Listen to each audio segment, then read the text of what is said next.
좋아요, 구독!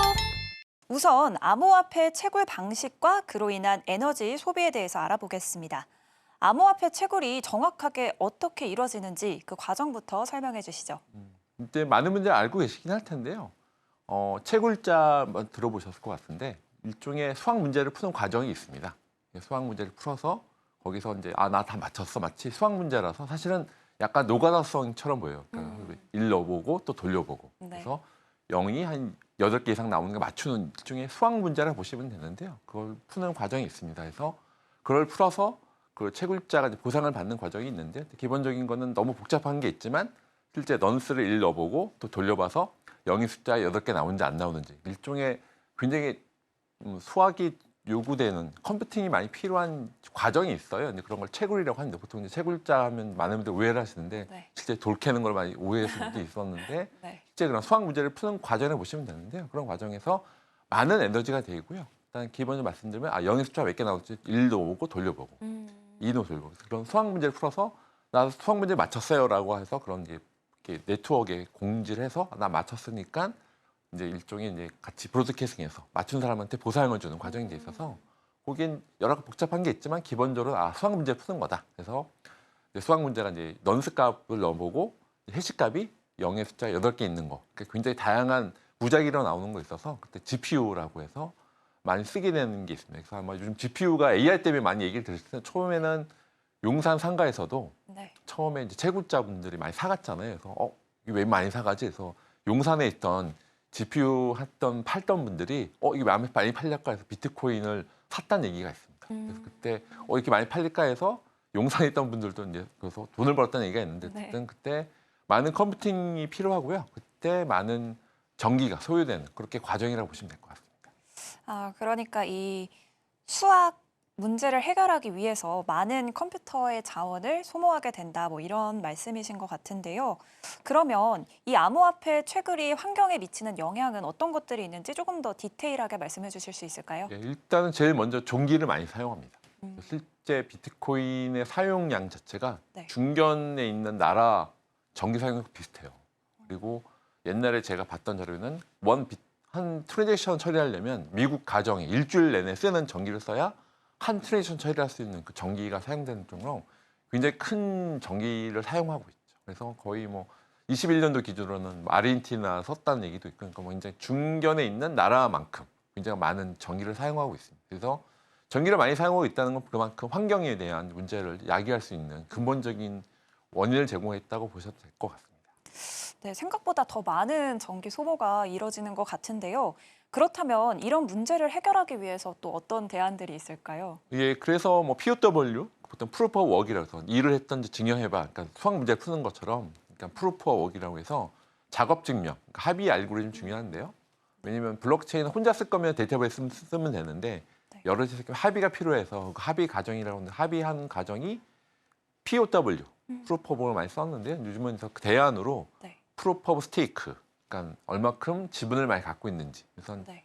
워낙 수학 문제 많이 푸니까 그런 거 너무 많이 전기가 들어가네 안 되겠다 그러면 그래서 POS처럼 그런 여러 가지 단연들이 나오고 있긴 합니다. 그런 부분에서 너무 전기를 많이 쓰니까 문제잖아. 그래서 POW 대신 POS, DPoS 이런 식으로 여러 가지 대안들이 합의 알고리즘인 새로운 방식들이 나오고 있긴 합니다. 지금 POW랑 같이 또 지분 증명 네. 이것도 말씀을 해주신 것 같은데요.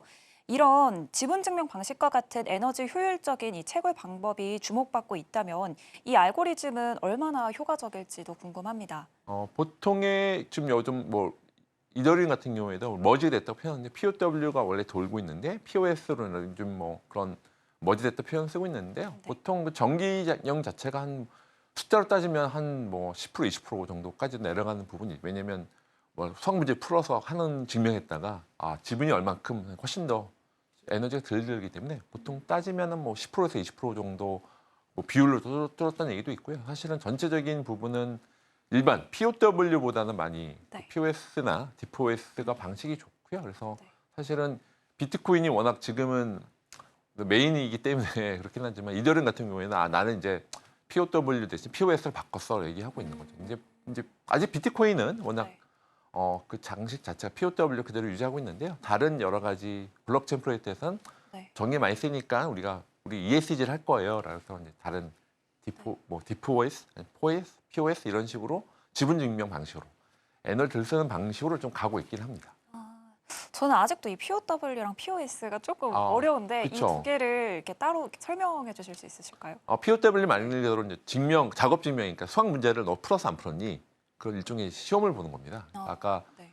그러니까 나중에 해시값이라고 하는 그 디지털 프린터 같은 지문 같은 게 있는데 거기서 영의 숫자 8개 나오는지 그걸 일러보고 돌려보고 그걸 하는 거예요. 일종의 수학 문제라고 생각하시면 되는데요. 근데 그런 것들을 하는 마치 수학 문제를 풀었는지 안 풀었는지 그래서 우리가 열심히 일하고 있구나 그런 것들을 체크하는 거고 POS는 지분이에요. 그러니까 내가 마치 회사에서 지분율 따지잖아요. 그거 네. 들어보셨죠? 지분율 몇 프로야? 그래서 네.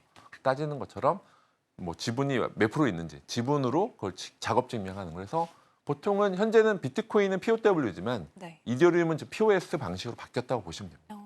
여러 가지 너 전기 많이 쓰잖아요. 그런 하도 많은 챌린지가 있었죠. 그렇기 네. 때문에 지금 블록체인 프로젝트에서 ESG처럼 환경 문제에 그런 너무 야기가 크다 보니 거기에 대해서 반대로 그러면 우리가 POW에서 POS를 할게요. 기본적으로 그런 약간 차이점이 있다고 보시면 될 것 같습니다. 네.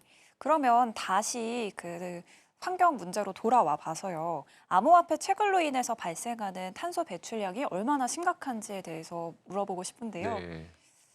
거기서 혹시 옛날에 아마 검색해 보시면 채굴장 그 사진이 있어요. 그럼 큰 창고 같은데 그 PC 같은 데가 쭉 쌓여 있습니다. 그것만 봐도 얼마큼 열이 많이 나올지 아는데 보통 아까 말씀드렸지만 21년도에는 아르헨티나 전체 전력 소모량하고 네. 비트코인 연간 소모량이 같다고 보시면 될 거예요. 그만큼 중소형 나라의 중견 정도 나라는 이미 똑같은 전력을 쓰고 있고요. 아까 말씀드렸지만 그러니까 트랜지션 하나 처리하는데 일반 가정, 미국의 일반 가정 일주일 내내 쓰는 전기가 똑같다. 그래서 굉장히 전기량을 많이 쓰는 거죠. 그래서 그 채굴장의 사진만 봐도 얼마만큼 많이 쓰는지가 눈에 옵니다. 그래서 우리나라는 이제 많이 사라지긴 했는데 비닐하우스에 이렇게 저도 채굴장 몇 번 가봤는데 네. 쫙 쌓여 있으면 딱 소음도 크고요. 굉장히 시끄럽고요. 그래서 사실은 이제 열이 많이 나오다 보니까 추운 지방 그런 데서 약간 이제 우리가 비트코인도 최고 따뜻하게 만들게 그런 데도 있었는데 사실은 굉장히 열이 많이 나오긴 합니다. 이렇게 말씀하시니까 어떤 영화에서 그 비닐하우스 같은 데서 채굴하고 있는 장면을 본 기억이 또 맞습니다. 떠오르는데요. 생각보다 굉장히 또 높은 환경 문제를 가지고 있는 것 같습니다. 이거를 기존 산업과 비교했을 때 어느 정도인지도 궁금해요.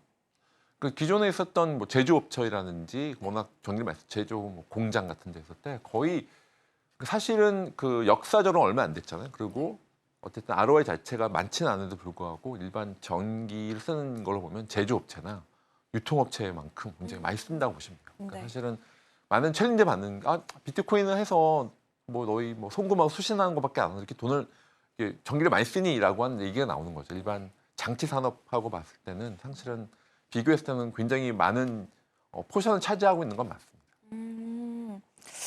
이 암호화폐 채굴은 어떤 특정 국가들한테만 집중되어 있다고 알고 있는데 그로 인해서 그 나라의 에너지 사용에 어떤 영향이 있을까요?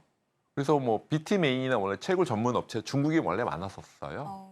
중국에서 워낙 그래서 지금도 미국 중국 패권 때문에 뭐 약간 이슈가 있었는데 중국 채굴장이 많았던 거 맞는데 중국 정부가 하지 마 그래서 약간 그분들이 해외로 나갔죠. 원래 중국이 많았었다가 비트메인이나 그런 유명한 채굴 업체들 원래는 중국이었는데 좀 그래서 카자흐스탄이라든지 카자흐스탄이요. 좀 중동 쪽 말고 이쪽 중앙아시아 쪽 러시아 쪽 변경 쪽이 많이 쓰고 있습니다. 왜냐면 전기료도 싸고요. 아무래도 물가가 싸니까. 그래서 원래 중국이 많았다가 지금 약간 카자흐스탄이라든지 좀 다른 외곽으로 퍼지고 있습니다.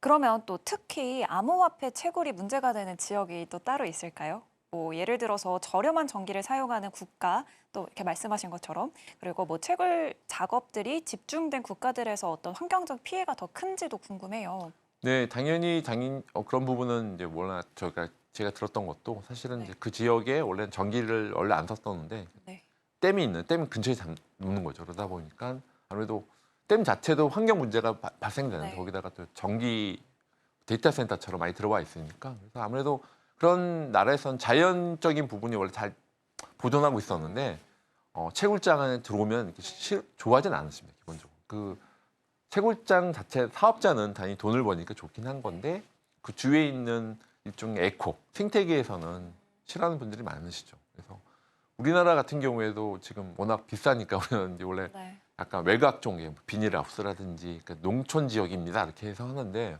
네. 아무래도 환경 영향이 아예 없다고 볼 수는 없고 왜냐면 전기 자체 많이 쓰고 있고요. 그래서 또 노트북 뭐 레벨이 아니라 큰 서버 같은 것들을 채굴기라고 해서 GPU가 도는 것 때문에 굉장히 소음도 크고 사실 전기를 많이 먹고 되게 시끄럽고 확실히 가보시면 이제 느껴집니다. 아, 이게 환경이 안 좋다는 걸 저도 몇 번 가보면 근데 당연히 그분들은 돈을 버니까 이제 영화에서 보면 이렇게 쭉 이렇게 렉에 쌓여 있고 하잖아요. 근데 그렇게 되면 당연히 환경은 당연히 안 좋죠. 지금 바로 구독을 눌러보세요.